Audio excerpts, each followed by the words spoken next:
Hey, I know a lot of you have to fish in the back of the boat, and I'm always conscious in tournaments, when I was fishing tournaments, about my co-angler, the guy that was in the back of the boat, that he couldn't come up on the front of the boat. He had to fish out of the back of the boat. What's a great rig to use if you're that back of the boat fisherman for a search bait, to be able to catch fish that guy in the front is leaving behind?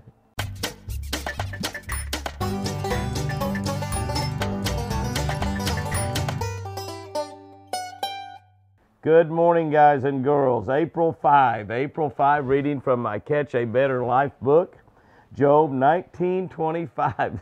Winter doesn't want to leave. It's pretty cool this morning. Job 19:25. I know that my Redeemer lives, and he shall stand at last on the earth. Oh my goodness. Job, you remember Job, the guy with lots of problems. Tournament fishermen depend on sponsors. Without sponsorship, most, if not all, tournament anglers can't compete. I know I sure couldn't. I absolutely had to have sponsors. Had to have them. Look at here, I've got them all over right now. I had to have sponsors. We've had some situations where very well-known pros, guys that have won classics and Angler of the Year titles and stuff, have quit the game after losing a couple of major sponsors. You have sponsors of all sizes. You know, if you're a tournament fisherman, some of them are like your primary sponsor. And if you lose them, sometimes you can't pay the bills. And that's what happened to some of these guys. They simply couldn't pay the bills to keep competing. Have you ever been in a tough financial situation like this? I know I sure have. Many, many times. Job was in this type of situation, and much, much worse. He lost everything but his wife and his life. That's all he had left. He lost all his children. He lost all his wealth, and he was a very, very wealthy man.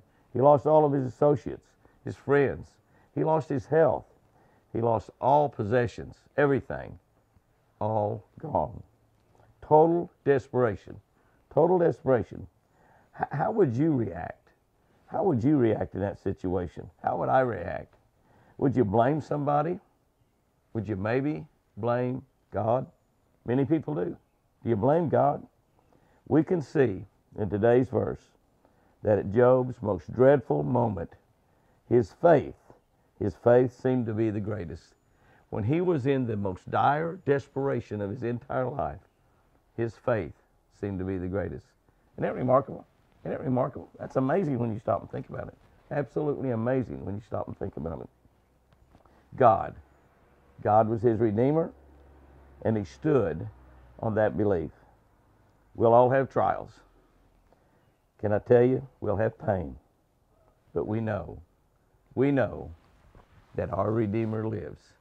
Our Redeemer lives, and he shall stand at last on this earth. On this earth.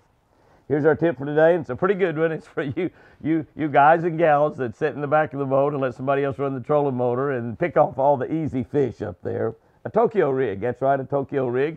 The little rig where you got a little long bait that drags along the bottom.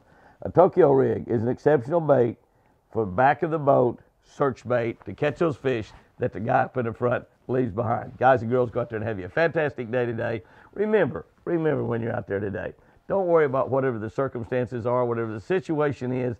It's all about you making the day. You make the day. You make the day with your smile. You make the day with your attitude. You make the way by being positive and making everybody else's day better around you. Today is a blessing. It's not a burden. And remember, you're loved.